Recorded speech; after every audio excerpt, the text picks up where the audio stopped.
Hello friends, आज की video में हम बात करने वाले हैं अपडेटेड रिटर्न के बारे में। As per newly inserted section 139(8)A, person eligible to update returns for financial year 2019-20 and subsequent assessment year. यानी कि कोई भी पर्सन, कोई भी एसएससी जिनकी फाइनेंशियल ईयर 19-20 से या तो रिटर्न फाइल होने से रह गई है या फिर उन्होंने रिटर्न में कुछ मिस्टेक्स कर दी हैं, तो वो उसको अपडेट कर सकते हैं और उससे आगे के भी असेसमेंट ईयर की रिटर्न्स वो अपडेट कर सकते हैं। तो आइए इस वीडियो में आगे देखते हैं कि किस तरीके की गलतियां हैं या किस तरीके की चूक है जिससे कि वजह से हमारे को रिटर्न अपडेट करनी पड़ सकती हैं। तो ये वीडियो आपके लिए बहुत ज़्यादा इम्पोर्टेंट रहने वाला है, इसलिए आप इस वीडियो को लास्ट तक ज़रूर देखिएगा। तो देखते हैं कि किन किन असेसीज को ये रिटर्न्स अपडेटेड रिटर्न फाइल करनी चाहिए। एक तो है प्रीवियस रिटर्न नॉट फाइल। जिन्होंने अपनी पहले कोई रिटर्न फाइल नहीं करी है, वो उनकी टाइम निकली है किसी भी कारण की वजह से, तो उनके लिए ये अपडेटेड रिटर्न है। इनकम नॉट रिपोर्टेड करेक्टली, अगर किसी ने अपनी इनकम को सही से रिपोर्ट नहीं किया वह उसके लिए है। Wrong heads of income select हो गया है, उनके लिए है कि वो सही इनकम के हेड सिलेक्ट करके अपनी रिटर्न को अपडेट कर सकें। रिडक्शन ऑफ अनएब्जॉर्ब डेप्रिसिएशन, अगर अनएब्जॉर्ब डेप्रिसिएशन में कोई रिडक्शन है, ज़्यादा क्लेम कर लिया, तो उसके लिए है अपडेटेड रिटर्न।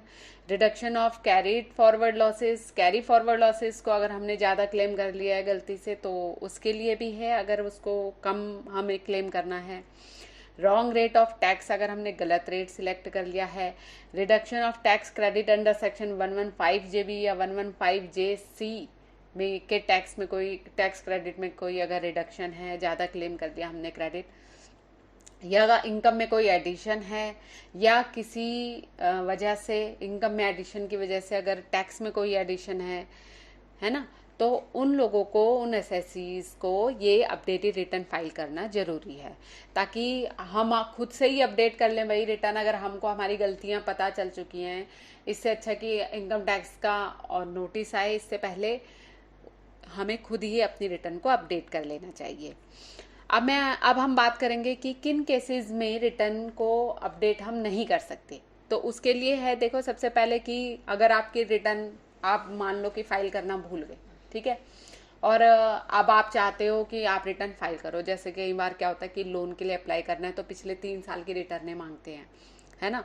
तो मान लो 2 साल की रिटर्न है मेरे पास और उससे तीसरे साल की पहले की रिटर्न नहीं है मेरे पास, तो वो मैं, अगर उसमें कोई टैक्स नहीं बनता है, कोई इनकम नहीं है, नील की रिटर्न है मान लो, अगर उसमें कोई टैक्स नहीं बनता तो मैं उस रिटर्न को नहीं फाइल कर सकती क्योंकि वो नील रिटर्न है।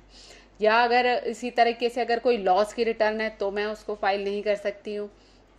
अगर मैं मान लो मेरा टीडीएस कटा और मैंने रिटर्न फाइल नहीं करी है, तो मैं रिफंड क्लेम करना चाहती हूँ जिससे कि, और या फिर मेरा कोई रिफंड इंक्रीज हो, मान लो कोई टीडीएस में क्लेम करना भूल गई, या मैं कोई इनकम को मैंने डबल बार लेके टैक्स ज़्यादा पे कर दिया है, तो मैं उसको ठीक करके अपना रिफंड को और इंक्रीज करना चाहती हूँ, तो वो मैं नहीं कर सकती, तब मैं अपडेटेड रिटर्न फाइल नहीं कर सकती।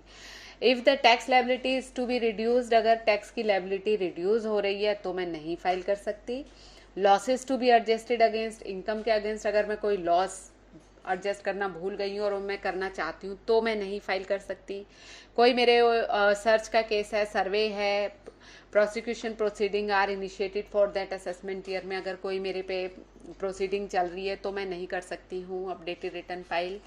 असेसमेंट हो रही है मेरे केस की, या रीअसेसमेंट हो रही है, रिवीजन, ये सब पेंडिंग है या कंप्लीटेड है, उस असेसमेंट ईयर की कंप्लीट हो चुकी है या पेंडिंग है, तो भी मैं उसको अपडेट नहीं कर सकती हूँ।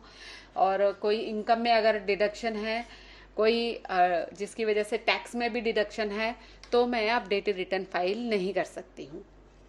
इसमें कुछ पॉइंट्स आपको रिमेंबर याद रखने हैं, वो क्या है। If updated ITR is filed with in 12 month from end of the relevant assessment year, अगर उस असेसमेंट ईयर की, मान लो कि 31 मार्च 20 की रिटर्न फाइल करने की डेट जो है 31 मार्च 21 थी, ठीक है। तो अगर मैं वो रिटर्न 31 मार्च 22 तक फाइल कर देती तो मैं 25% मुझे टैक्स, एडिशनल टैक्स या पेनल्टी जो भी है 25% लगता of such computed tax and interest, ठीक है।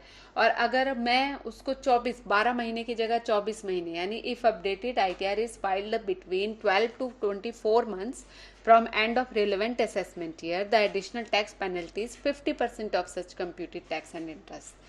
तो एडिशनल मुझे 50 जिसको मैं अभी आपको एक एग्जाम्पल से आगे समझाऊंगी, ठीक है। तो अगर 2 साल लेट है तो 50%, अगर 1 साल लेट है तो 25% मुझे एडिशनल पे करना पड़ेगा, जो भी मेरी टैक्स इंटरेस्ट पेनल्टी बन रही है। A tax payer would be able to file only one updated return for each assessment year. हर असेसमेंट ईयर की आप सिर्फ एक अपडेटेड रिटर्न भर सकते हो। इसका मतलब क्या है कि आप देखो ओरिजिनल रिटर्न भर सकते हो, रिवाइज रिटर्न भर सकते हो, अगर फिर भी कोई आपकी गलती हो गई है तो आप अपडेटेड रिटर्न भर सकते हो, ठीक है।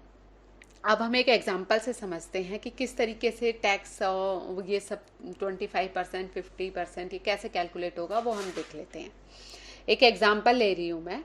Mister A fail to file his return of income under sub section 1 या 4 या 5 ऑफ सेक्शन 139 में। अगर मिस्टर ए जो है वो फेल हो गए हैं फाइल करने में अपनी प्रीवियस ईयर की रिटर्न, मान लो 2022-23, ठीक है, 22-23 की रिटर्न वो फाइल करने में भूल चुके हैं। After end of assessment year 2023-24 he came to know about his tax liability. जो 22-23 फाइनेंशियल ईयर के लिए असेसमेंट ईयर कौन सा होएगा, 23-24, उसके एंड खत्म हो जाने पर उनको पता चला कि उनकी लायबिलिटी तो 22-23 की जो बनती थी वो 50,000 टैक्स बनता था और उस पर इंटरेस्ट बनता था 4,000, ठीक है, यानी कि 54,000 रुपीज़ उनको टोटल लायबिलिटी बनती थी और वो रह चुकी हैं फाइल करने से ITR को। अब इस केस में क्या होगा, mister A can file updated return for previous year. अब मिस्टर ए जो है अपनी 22-23 की रिटर्न को फाइल कर सकते हैं, कब तक, 31 मार्च 26 तक। यानी कि फाइनेंशियल ईयर 22-23 के लिए हम कब तक रिटर्न फाइल कर सकते थे, लेट रिटर्न 31 मार्च